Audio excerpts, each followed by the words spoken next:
correntes, muralhas. Eu profetizo a libertação na tua casa, na tua vida, na tua família. Veja hoje o Senhor entrando dentro do teu lar hoje. Deus está quebrando todas as potestades malignas e trazendo libertação na tua vida. A última palavra é de Deus. Programa Operando Deus.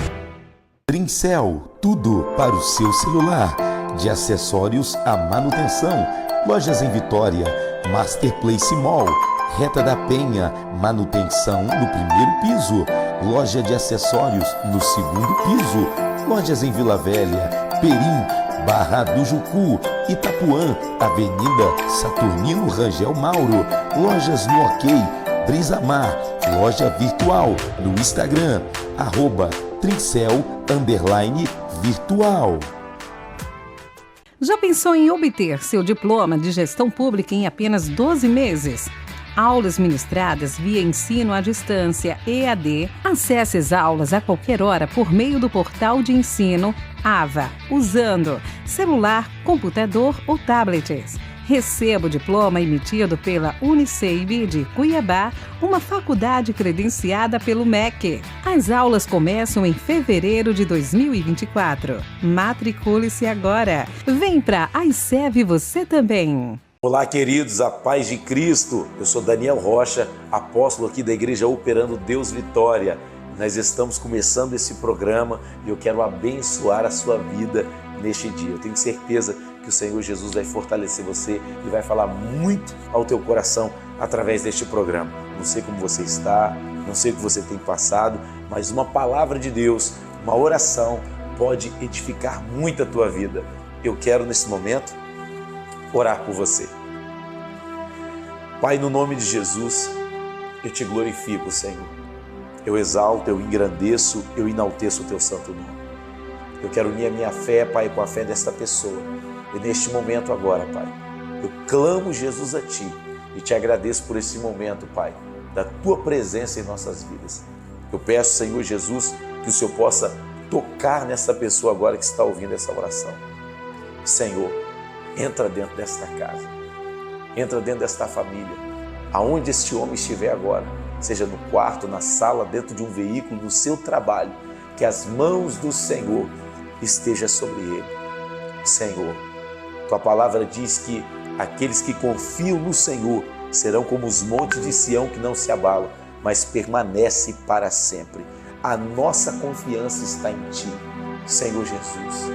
Eu peço ao Senhor agora nesse momento, que todo mal que tem tentado atrapalhar este homem, todo mal que tem tentado atrapalhar esta mulher, venha cair por terra agora na autoridade do nome de Jesus. Eu ministro, meu Deus, a paz sobre a vida desta pessoa que está me ouvindo.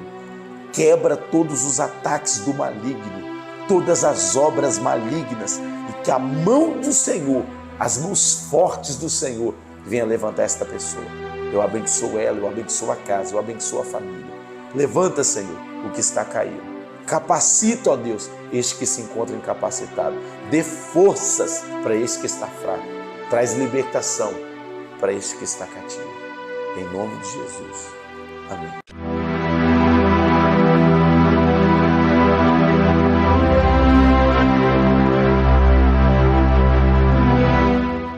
Abre para mim Crônicas 20:20. 2 Crônicas 20:20, pode se assentar. 2 Crônicas 20:20 diz assim, ó: crer no Senhor seu Deus, estareis seguro. Crede nos seus profetas e prosperareis. Olha o que diz aqui embaixo, ó. Crede nos seus profetas e prosperareis. Vira para quem está do seu lado e seja a boca de Deus na vida dele e fala assim, ó: Deus quer prosperar a tua vida. Ele acreditou, olhou mais ou menos assim, fala assim, ó: Deus quer prosperar a tua vida. Agora diz assim, amém. E para Deus prosperar a sua vida, o que você precisa fazer? Crer, ter fé, obedecer. E o que Deus fará?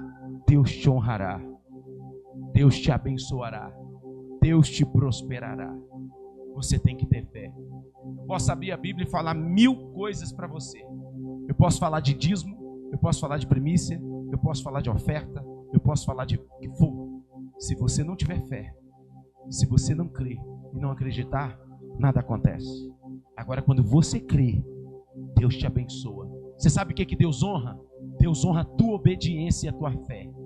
Obedece ao Senhor. Pode ter 1000 lá fora que duvida, 10.000 do outro lado que não acredita, mas se você crê, você é que Deus vai te honrar, Deus vai te prosperar. E eu te convido agora, você ser um ofertante na obra de Deus. Eu convido você, o que é oferta? Oferta é a gratidão. Separa uma oferta de gratidão, de honra para o Senhor. E agora, nesse momento, eu quero convidar os obreiros, vão estar passando com os envelopes dos dízimos, das primícias. O que é o dízimo, pastor? É a 10ª parte de tudo que o Senhor tem te entregado. O Senhor, Ele te deu 90% para você, Ele fica apenas com 10%. Só Deus faz isso. O Deus que te deu força, que te deu saúde, que te deu tudo. Então seja grato ao Senhor, obedeça os mandamentos, seja um primiciante, que é o primeiro dia do seu trabalho. Deus te honrará. Amém? Pode passar os obreiros, as obreiras, em nome de Jesus. Isso, glória a Deus. Pode passar. Seja fiel ao Senhor Jesus. Glória a Deus. Seja fiel ao Senhor. Amém? Passou? Se coloca de pé. Eu quero orar por você que vai estar agora ofertando. Você tem gratidão no seu coração? Esse é o momento de você trazer a sua gratidão, o seu amor diante do altar. Aqui tem o Pix, o número do Pix para você estar fazendo a sua transferência do Pix da igreja, do CNPJ. Tem o QR Code ali, ó, para você estar passando o QR Code. Amém? Em nome de Jesus. Aqui tem a maquininha. Semeie com o teu coração aberto, Deus te abençoará muito. Amém? Deus, eu abençoo os teus filhos, eu declaro a bênção do Senhor sobre eles, que eles venham crescer, que eles venham prosperar e evoluir para a glória do teu nome, que eles sejam bem-sucedidos, Pai, no nome de Jesus, eu abençoo todos, amém. Pode vir semear com amor e carinho. Vim para adorar-te, vim para prostrar-te, vim para dizer-te: és meu Deus, és totalmente amável, totalmente digno, és maravilhoso para mim. Igreja Operando Deus. Cultos às quartas, às 19h30. Quinta-feira, tarde da bênção, das 15 às 17 horas. E no domingo, culto às 19 horas. Igreja Operando Deus. Rua Robert Kennedy, número 37. Itararé, Vitória.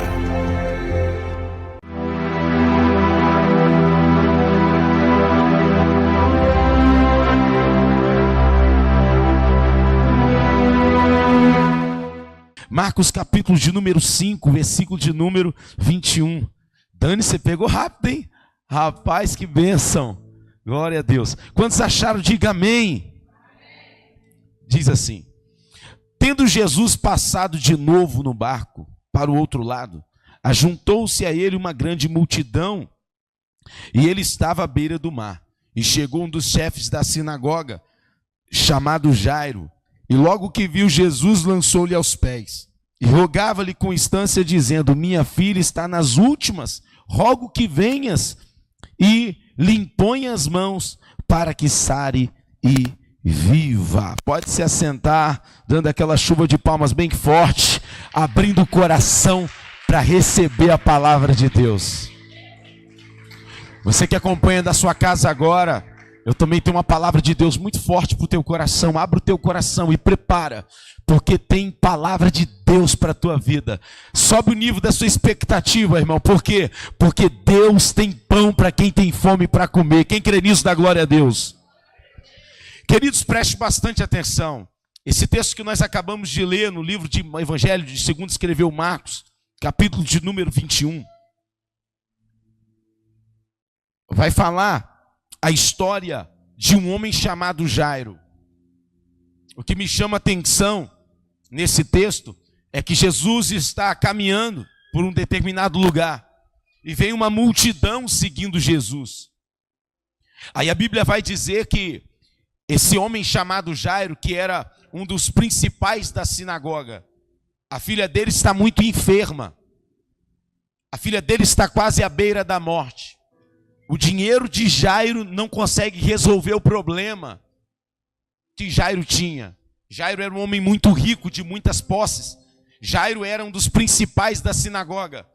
Se você for estudar sobre a história de Jairo, eu estava estudando um pouco sobre ele hoje, e você vai ver que Jairo era o responsável por dirigir a sinagoga, por dirigir as liturgias da sinagoga. Ele era um homem muito respeitado e de muita estima. Jairo era como se fosse o dirigente da sinagoga. Era como se fosse um dirigente da igreja hoje. Existem os dirigentes que dirigem a congregação de Vila Velha, o dirigente que dirige a congregação de Pedro Canário, congregação de Cariacica. Eu dirijo aqui a sede. Era como se ele fosse essa figura, aquele que é responsável pela liturgia. E Jairo também era um dos anciões naquela época. E ele era um dos principais anciões ali. E o que me chama a atenção nesse texto bíblico é que Jairo vai até Jesus e Jairo se prostra diante de Jesus, rogando, adorando a Jesus e pedindo para que Jesus fosse na casa dele, porque a sua filha está à beira da morte. Quando você lê esse texto bíblico e você não tem a dimensão da história da época, você acha que é mais uma pessoa que está vindo em um culto ou que está passando e vai até Jesus fazendo um pedido para Jesus. Mas quando você vai estudar a fundo, você vai perceber que tem algumas coisas muito importantes nessa história e que Jairo vai ter que ter uma renúncia muito grande, porque Jairo vai ter que abrir mão da sua reputação para depois ele poder alcançar a ressurreição, porque a filha de Jairo não só está doente, como após a doença ela morre. Então Jairo vai ter que abrir mão da reputação para que depois ele consiga a ressurreição da filha dele. Se Jairo não abre mão da reputação dele, ele não abre mão do status dele, ele não abre mão do respeito que ele tinha, da estima que ele tinha, diante de todos os escribas, diante de todos os judeus, diante de todos os fariseus e toda a população, ele não veria a ressurreição da filha dele. É isso que eu quero chamar a sua atenção aqui. É sobre isso que eu quero falar hoje. Porque na época, os escribas e os fariseus odiavam Jesus, porque a pregação de Jesus confrontava as práticas dos escribas e dos fariseus. E esses escribas e fariseus eram os homens que viviam dentro da sinagoga, estudando, cultuando, dentro da sinagoga.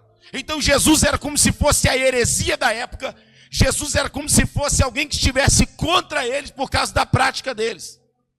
E aí, meu irmão, para Jairo sair de dentro da sinagoga, ir até Jesus, em praça pública, se prostrar, publicamente, isso era algo que ele tinha que abrir mão, do seu orgulho, ele tinha que abrir mão, descer do pedestal, como diz as mulheres, descer do salto, para ele poder reconhecer que tem alguém ali que pode curar, alguém que pode libertar e alguém que pode transformar.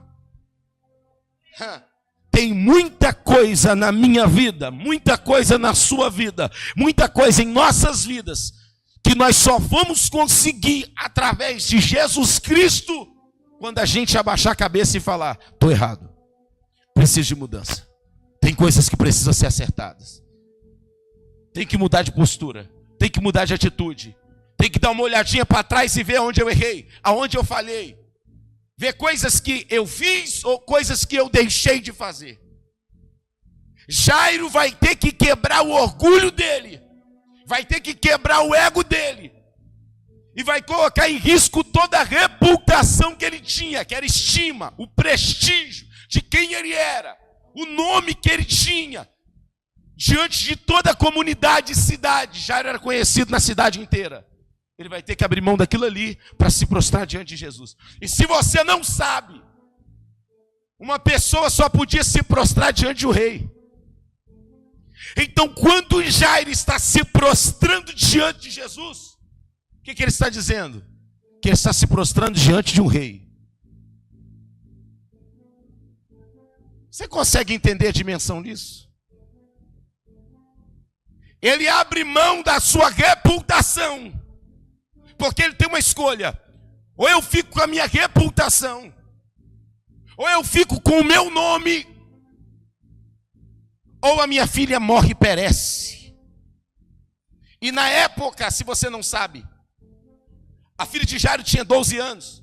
Com 12 anos, na época, segundo aqueles costumes, pelos estudos, a menina com 12 anos, ela já poderia se casar. Ela já poderia se preparar para o casamento. Uma menina de 12 anos, não é igual a nossa cultura de hoje. Então ela já estava naquele sonho de casamento, de ser escolhida para um casamento. E agora a menina está doente. Para Jairo chegar, procurar Jesus, é porque eles têm uma coisa na cabeça dele: ou eu procuro quem pode mudar a história que nós estamos vivendo aqui dentro da nossa casa, ou nós perdemos a única filha que nós temos. Imagina Jairo entre ele e a esposa dele, porque dentro de casa eram os três: ele, a esposa e a única filha. Ou eu vou até esse Jesus que é o único que pode dar jeito na história, ou a nossa filha perece. E o que ele faz? Ele toma a decisão mais sábia. Ele vai até Jesus. Deixa eu te falar uma coisa. Você vai esperar você perder o quê para você tomar a decisão mais sábia, que é você ir até Jesus?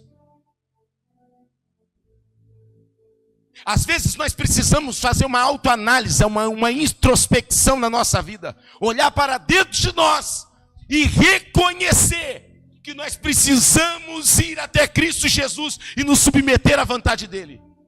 Quando Jairo vai até Jesus e Jairo se prostra diante de Jesus, quando ele se ajoelha e se prostra, ele está se submetendo à autoridade de Cristo.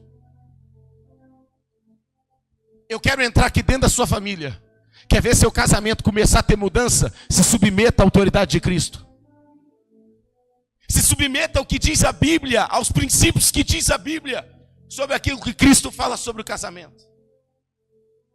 Quer ver a sua vida espiritual começar a ter mudanças e você ser fortalecido espiritualmente? Se submeta à autoridade de Cristo Jesus.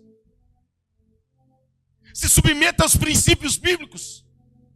Não de acordo com o que você pensa ou com o que você acha, mas com aquilo que está escrito nas Escrituras. Tome cuidado. Seu maior inimigo não é o diabo. Às vezes nosso maior inimigo é o nosso orgulho, é o nosso ego, é o nosso eu. Não foi Golias que derrubou Davi. Davi caiu por causa de coisas do seu próprio coração.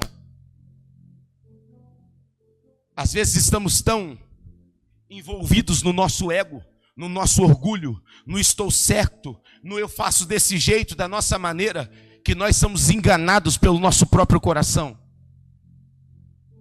A primeira vez na Bíblia que você vai ver, em um segundo, a mesma vontade de Jesus, não sendo a mesma vontade de Deus, foi logo depois da ceia, quando Jesus troca o cálice com os discípulos, pão, e ele diz: esse é meu corpo, esse é meu cálice. Ali é transferido, através do pacto que é feito ali é transferido o pecado, a transgressão e a iniquidade. Quando eles saem da ceia, Jesus vai direto para onde? Para o Getsêmani. Ali vai ser a primeira vez que Jesus vai pedir oração. Você nunca viu Jesus pedir oração antes. Vai ser a primeira vez que você vê Jesus pedindo oração. Só depois que o pecado, a transgressão e a iniquidade vem sobre ele. Vai ser a primeira vez que Jesus chega para os discípulos e fala: nem uma hora podeis orar comigo?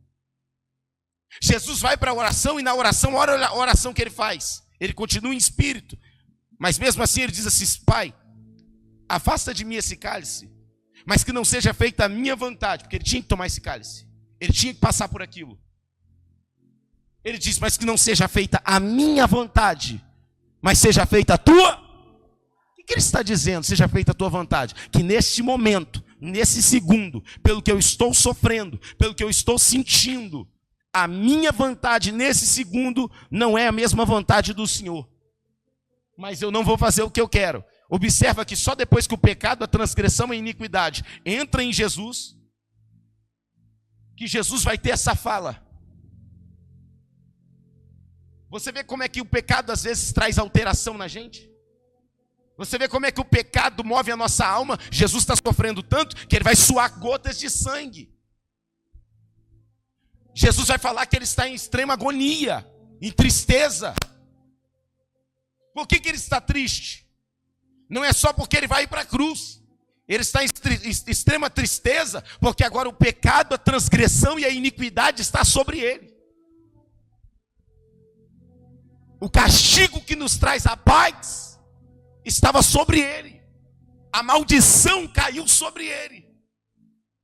Aí o Filho de Deus, naquele segundo, só naquele segundo, a mesma vontade dele não é a vontade do Pai. Mas quando ele continua em espírito, ele fala que não seja feita a minha, mas seja feita a tua vontade. Você vê como é que o pecado altera a gente? Você vê como é que o pecado, se nós não tivermos discernimento, se nós não andarmos na linha, se o Filho de Deus, por um segundo, ele não pecou, ele não errou, ele não fez nada de errado, mas por um segundo, dentro de si, ele fala que não seja feita a minha vontade, ele está dizendo, neste momento eu não quero passar por isso, mas que seja feita a tua vontade. Ele se manteve em obediência, se manteve em submissão, mas por um segundo dentro do coração, eu não quero passar por isso. Eu não queria ter que passar por isso. Você consegue entender? Se o Filho de Deus por um segundo teve um sentimento assim, quem dirá um pobre, miserável, pecador arrependido como eu? Quem dirá você? Você vê como nós somos totalmente dependentes do Senhor? Você vê como que nós não podemos ir pelo nosso coração, pelos nossos sentimentos? Você vê que nós não podemos nem por um segundo andar na carne, mas nós precisamos viver em espírito, tempo após tempo, e se prostrar diante da grandeza desse Deus, se submeter à vontade dEle. E muitas das vezes nós nos preocupamos com a nossa reputação, nós nos preocupamos com o nosso cargo, se preocupamos com o nosso grau episcopal, se preocupamos, mas porque eu sou líder da empresa, mas porque eu sou isso na minha casa, e às vezes é necessário que nós venhamos descer, que nós venhamos nos humilhar, como Jairo se humilhou por uma causa. Mas eu tenho outra coisa que eu quero falar para você. O primeiro motivo que levou Jairo a ir até Jesus não foi porque ele amava Jesus, não foi porque ele queria que Jesus morasse na casa dele, não foi. Foi o motivo também a qual nós nos aproximamos do Senhor um dia, por interesse de uma bênção, de uma cura, de uma porta aberta, de um restaurar da família, do relacionamento. Mas a Bíblia diz, sabe o quê? Que Jesus não leva em conta o tempo da ignorância. Então não importa se como você chegou até Ele, ou como você está vindo até Ele por causa de uma dor que você está passando. Mas você sabia que o propósito principal de nós irmos até Jesus não tem que ser por causa das nossas enfermidades, não tem que ser por causa de uma porta aberta, por causa de um milagre, de uma bênção financeira, por causa de um contrato que precisa ser fechado, e nós precisamos muito disso, ou por causa de uma pilha de boleto que está em cima do armário, ou em cima da geladeira, ou em uma gaveta, que nós temos que pagar, e estamos desesperados, porque não sabemos como iremos resolver aquilo. O principal motivo de nós virmos até a Cristo, é porque Ele é o Filho de Deus, e Ele morreu por nós, ressuscitou ao terceiro dia para nos salvar. O principal motivo é porque Ele derramou o sangue dele na cruz do Calvário. E a única maneira de nós sermos purificados das nossas misérias, dos nossos pecados, das nossas transgressões e das nossas iniquidades. Nós merecíamos a morte, somos merecedores do inferno. A Bíblia diz que todos pecaram, destituídos foram da glória de Deus. Você sabia que eu, que sou seu pastor, eu mereci o inferno? Você sabia que você que está sentado na tua cadeira, você sabia que você merecia o inferno? Independente se você não fala mal dos outros, independente se você paga as suas contas, independente se você está casado ou não, só por nós nascermos, desenvolvermos em iniquidade, em pecado, em transgressão, nós merecíamos o inferno. Não tem nada a ver com você ser bom ou não. O pecado está em nós, a transgressão está em nós. Quando nós não caímos por fora, nós caímos por dentro. Às vezes você não mente por fora, mas você mente por dentro. Às vezes você não adultera por fora, mas adultera por dentro. Nós temos sentimentos que não deveríamos ter, raivas que não deveríamos ter, manifestamos as obras da carne. Às vezes invejamos uns aos outros, às vezes fazemos acepções de pessoas, às vezes nos irritamos. Quantas coisas tem dentro de nós, quantas maldades tem dentro de nós. Não existe ninguém bom. É a graça, é o favor de Deus, é a misericórdia de Deus. Julgamos uns aos outros, nos achamos melhores uns que os outros. Quando o irmão erra, quando o irmão peca, quando o outro falha, nós falamos: aquela irmã é assim, olha lá como ela é, como ela anda. Você viu que ela fez isso? Não podia ser dessa maneira. E não sei o que lá mais, e nós falamos assim. Mas na verdade é porque nós olhamos para eles com olhares de acusação. Mas se você for olhar para dentro de você, você vai saber que tem áreas dentro de você que você também é podre, e que você precisa tanto da graça como ele precisa da graça, e que nós precisamos nos arrepender, tão quanto o traficante que está com a pistola na cintura, tão quanto o travesti que está num ponto para se prostituir. Mesmo que estamos aqui, nós precisamos todos os dias ir diante da cruz de Cristo, e diante de nos prostrarmos e reconhecermos que precisamos de mudança e de transformação. Mas às vezes estamos tão envolvidos no nosso orgulho, tão envolvidos no nosso ego, que não conseguimos perceber que às vezes estamos podres por dentro, e nós acusamos e apontamos: fulano é assim, ciclano é assim. Sabe o que é interessante? Que quando a filha de Jairo está na beira da morte, ele esquece de tudo que está na volta. Ele esquece de todas as acusações.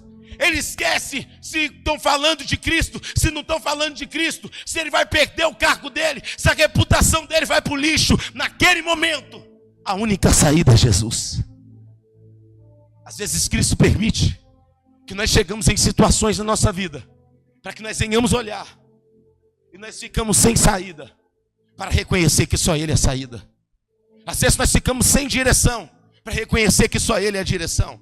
Às vezes nós ficamos sem caminhos, para reconhecer que só ele é o caminho. Às vezes, como estamos nas trevas, na escuridão, para reconhecer que só ele é a luz. Mas o propósito principal não era esse. O propósito principal é nós olharmos para a cruz de Cristo, é nós olharmos para Cristo e adorarmos não pelo que ele vai nos dar, nos rendemos a ele não pelo que ele vai nos oferecer, não porque ele é o Senhor que tem a bênção na mão, mas sim porque ele pagou um alto preço na cruz do Calvário por nós. Não se trata de uma cura de enfermidade, não se trata de uma porta aberta. E se ele não abrir a porta que você precisa? E se ele não te entregar a cura que você precisa? E se ele não trazer a restauração do relacionamento que você quer que o teu esposo volte ou a tua esposa volta? Quero lembrar você que o teu esposo ou a tua esposa também tem livre-arbítrio. Trincel, tudo para o seu celular, de acessórios à manutenção. Lojas em Vitória, Master Place Mall, Reta da Penha, manutenção no primeiro piso. Loja de acessórios no segundo piso. Lojas em Vila Velha, Perim, Barra do Jucu, Itapuã, Avenida Saturnino Rangel Mauro. Lojas no OK, Brisa Mar, loja virtual no Instagram, @Trincel_virtual. Já pensou em obter seu diploma de gestão pública em apenas 12 meses? Aulas ministradas via ensino à distância, EAD. Acesse as aulas a qualquer hora por meio do portal de ensino AVA, usando celular, computador ou tablets. Receba o diploma emitido pela Uniceib de Cuiabá, uma faculdade credenciada pelo MEC. As aulas começam em fevereiro de 2024. Matricule-se agora. Vem para a ICEV você também.